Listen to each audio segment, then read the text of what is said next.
So who's ready to laugh at the Dallas Cowboys? Everybody raise your hand if you're ready to laugh at the Dallas Cowboys. I'm ready. I'm ready to laugh at the Dallas Cowboys. Last night, Sunday Night Football, Tampa Bay Buccaneers, who were by far not even close to a well-oiled machine, who did not look perfect, with their first 12 points were field goals, one touchdown on the game, that being a Tom Brady pass to Mike Evans. Buccaneers did not look good. Buccaneers did not look like a top 5 team. The Buccaneers barely looked like a top 10 team. The defense is still solid. There's definitely question marks on that offense. Is Brady's mind all into it? How are all these old guys gelling together? How is his offensive line going to hold together, sustaining another injury last night? Let's give it up to the Cowboys. 3 points, home opener. Dak Prescott lighting the fields up, 134 yards and interception, averaging 4.6 a throw. 11 yards on the ground. Ezekiel Elliott, 52 yards. Cooper Rush, 64 yards. Absolutely electric Cowboys offense. Cowboys are screwed. Dak Prescott, reports are coming out that Dak Prescott is going to be out several weeks. Some people are saying 7. Some people are saying less. Some people are saying more. What the injury looked like is very comparable to Drew Brees when he smashed his hand over Aaron Donald's helmet. So we're probably looking at a 5 to 7 week timetable for Dak Prescott's return. The Cowboys, the Dallas football Cowboys are screwed. The Dallas Cowboys, they're not making the playoffs this year, and I feel very comfortable in saying that. The Dallas Cowboys are just run absolutely horribly. The Jones family needs to relinquish some of their power within that organization because the decisions they've been making over the last few years are just laughable. The only thing they have done correct is drafting Micah Parsons. The only thing that I am very happy with them for the doing is drafting Micah Parsons. I say, you know what? Good pick. Great job. Otherwise, almost every decision they've made has either been questionable or wrong. Dak Prescott making $40 million a year. He's at best a top 15 quarterback in the league. He does not he's a little athletic, but he does not really have much special. And now he doesn't have playmakers. CeeDee Lamb, 2 catches for 29 yards yesterday. Dalton Schultz, 7 for 62. Noah Brown was the best offensive player for the Cowboys, finishing 5 catches, 68 yards. They are a mess in more ways than one. And what'd you know? Trayvon Diggs was the corner who gave up the touchdown. Most overrated, overhyped, burnt toast in the league. Trayvon Diggs added again, allowing that touchdown to Mike Evans, that one-handed touchdown pass to Mike Evans in the corner of the end zone in the third quarter, I believe it was. The Cowboys Nation are not riding. Dak Prescott already, even if Dak Prescott is healthy, the Cowboys are a mess. Even with Dak Prescott, who has been, if nothing else, a good leader, has been a good face of the franchise, said all the right things, done all the right things, doesn't make too many mistakes. Yesterday, throws an interception, QBR rating of 15.3. Had a lot of questionable throws where I'm sitting at home like, if Tua made that throw, people are ripping him to shreds. And I do think Dak Prescott's better than Tua. Donovan, if you're listening to this, Dak Prescott's better than Tua. Dolphins fan, but we got to be realistic. The Cowboys are in a rough spot for the rest of this season, and I don't know how it gets any better. The offensive line is a wreck. Ezekiel Elliott fantasy owners, hit the trade block. See if you can do something to get rid of that man because it's not going to get any better now that Dak Prescott's going to be out. You look at Zeke's splits from when Dak Prescott is in the lineup for when Dak Prescott is out of the lineup. It is night and day. Last season, Zeke was on a pace of finishing as a top 5 running back early on the season. Some things happen. He finishes where he finishes. Season prior to that, when Dak's knee or Dak's ankle said, Zeke again was having a fantastic season. Dak goes out of the game, and Zeke is no longer a fantasy threat whatsoever. CeeDee Lamb owners, same thing. Cooper Rush, next 5 to 7 weeks, is not going to cut it. I don't know where the Dallas Cowboys can go to improve this team. First of which would be to fire Mike McCarthy, but we all know that again, the Jones family, they've hammered in and they want to have control of this team. Jerry Jones is not the type to delegate or to fade responsibility. Jerry Jones wants to be in full control of this team till the day he dies. And it's that, unfortunately, and I'm in no way suggesting I hope Jerry Jones passes away, but that, unfortunately, that is the soonest opportunity for Cowboys fans to have hope, because Jerry Jones is not going to relinquish anything. He's not selling the team, obviously. He's that team is going to stay in the Jones family for till the end of time. And Jerry is going to have a grip on that team for the next 8 years. And while he's at the head of things, the Cowboys they've shown no improvement. What have the Cowboys done since most of us listening to this have been alive? They made the playoffs a handful of times. Last year, make the playoffs, favorited at home against a quarterback in Jimmy Garoppolo that is really not wanted by a single team in the NFL right now. And Garoppolo gets the win. Dak Prescott, $40 million man, earning $12 million a year more than Garoppolo. Not able to get it done. They let their top playmaker go, Amari Cooper, because they didn't want to convert his salary to a signing bonus. They didn't want to structure it in a way to pay him more money up front, because why would they do that? Why would they do something so smart as to front load somebody's contract, make it a signing bonus, therefore alleviating the cap hit and allowing him to play on a couple $1 million base salary and then earn a signing bonus of $20 million or so? Okay, why would they do that? Why would they do something so smart? Why would they do something that makes so much sense and that would definitely help their team? Why would they do something like that? It's not like they've ever done it before. It's not like they've done it in the last 20 years. It's not like they've ever taken advantage of their young team with talent. We saw them go 13-3, number one seed in the NFC, lose to the Green Bay Packers and Aaron Rodgers. And what have they done since then? They did hedge their bets. They haven't pushed the chips all in. They haven't went out and tried to get more playmakers for Dak. They haven't added to the offensive line. They knew they had the best offensive line in football, and they just let that deteriorate to the point that it's at now. They didn't want to make smart salary moves. And Dallas Cowboys are, as things stand, last place in the NFC East. Now it's week 1, overreaction Monday. Gotta love it. But they actually have to win games to get out of that. And with Cooper Rush at quarterback, I don't know what games. I don't know anymore beyond this week who they're favored against. Bengals next week. Yes, they had a bad game yesterday, but that's probably as bad as the Bengals are going to look all season long. Giants, they have some fight. If nothing else, the Giants have fight. They have some guys on there that are trying to prove themselves, starting with their quarterback, Daniel Jones.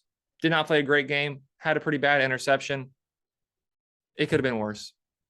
Didn't have a lot of mistakes, Daniel Jones. Saquon Barkley explodes back onto the field. Long 70-yard rush. Catching the 2-point conversion pass to take the lead, and the Titans eventually go down, miss a field goal, lose that game. The Giants have fight. Commanders, Carson Wentz looked good yesterday. Rams, yeah, of course they weren't at their best on Thursday. They weren't at their best on Thursday, but they're the Rams.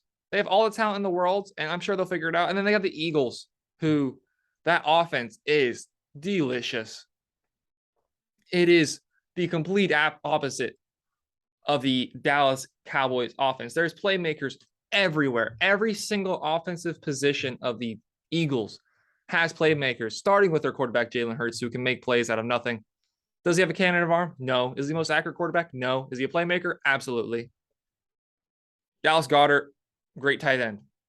Look at those receivers. Devonta Smith kind of had a no-show yesterday. But we know he's a playmaker. He's the Heisman Trophy winner. A.J. Brown, though, the newcomer, first game as an Eagle, first game playing a real game with that quarterback. Best wide receiver, really, outside of Justin Jefferson and Cooper Kupp of week 1. Miles Sanders got in the end zone. Big question marks around Miles Sanders. He performed well yesterday. Who performed well yesterday with the Dallas Cowboys? Nobody. Who's going to be performing well now that Dak's out? What's CD Lamb going to do? What good looks are CD Lamb going to get where he can make a catch, make a few guys miss? He's not. He's going to be running a lot of hitch routes, a lot of in cuts. He's not going to be running a lot of intricate routes designed for the I was going to say designed for the offense they're running, but what offense are they running? What is Mike McCarthy doing with his offense? Right after I put out my video last week over on JK Productions. Anybody listen to this, please go over to my YouTube channel, JK Productions. Give it a subscribe. We're getting closer to 100 subscribers. Last week, I gave out my NFL superlatives, and I said Lovie Smith of the Texans, who managed to get a tie yesterday, which something the NFL might want to consider fixing.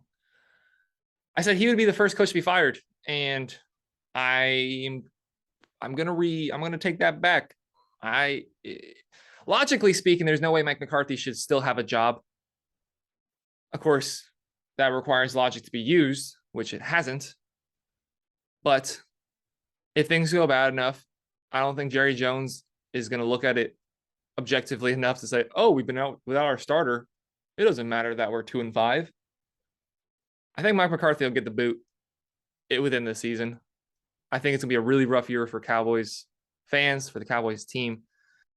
And I think they're going to be done. I think they're going to be eliminated from the playoffs, not officially, but by the end of that Eagles game, I think we're going to be looking at the Cowboys completely differently than we have been going on into the season. Cowboys, everybody, it's okay. Laugh at them. It's okay. You can do it. I promise you. Same thing with Patriots. Not as bad. They still have some structure. Just there's a lack of playmakers, but top to bottom, the Cowboys are just a mess. So did anybody tell the Kansas City Chiefs that Tyreek Hill isn't on the roster anymore? Because I don't think anybody told Patrick. Patrick Mahomes yesterday finishing 360 yards, 5 touchdowns, 94.1 QBR rating. Travis Kelce, 8 catches, 121 yards, touchdown. Boo Boo Smith-Schuster, 79 yards, 6 catches. Marquez Valdes-Scantling, 44 yards on 4 catches. Isaiah Pacheco leading the way as the #1 back. Please do that more often for my fantasy team. Please, I want to put you in the game or get some trade value out of you. I don't think anybody told Patrick that his offense is worse. I don't think anybody told him that this team is supposed to be worse, because he walked out there with the confidence and arrogance as if Tyreek Hill was still out there mossing defenders, taking wide receiver screens for 20, 30 yards. Chiefs are electric. They're still the Chiefs. The impact of losing Tyreek Hill appears, as things stand, to be minimal. As minimal as it possibly can be for losing a top 5 wide receiver, that is as minimal of a difference of losing a #1 wide receiver as you can possibly have. They were playing Arizona, and I think some of us were underselling the loss of Chandler Jones, what that means for this organization. I think we also kind of short sell what it means that they lost Patrick Peterson a couple years ago and have yet to replace him as a corner. So you have nobody to protect the you have nobody to come for the other guy's quarterback. You have nobody in the secondary other than Budda Baker to try to guard the wide receivers on the other side. So the Arizona Cardinals are not who we think they were, and Cliff Kingsbury has to be answering some questions, but the Chiefs most certainly are who we thought they were, and most certainly are better than who we thought they were.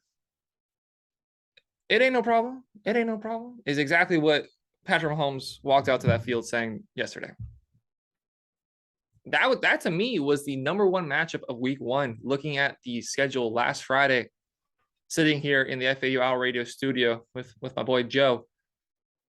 The predictions we made, I think I called for a Cardinals upset, to be honest with you guys. I really thought the Cardinals were going to come through and upset the Chiefs, but that just simply did not happen. Kyler Murray, 193 yards, 2 touchdowns, should have been playing a little less war zone. 29 yards on the ground, the lead carrier for the Arizona Cardinals. James Conner got in the end zone with his 1 rushing touchdown. Also had 5 catches for 29 yards. Greg Dortch, Who put money on him being the leading receiver for the Arizona Cardinals yesterday? Marquise Brown, 4 catches, 43 yards, and a tutty.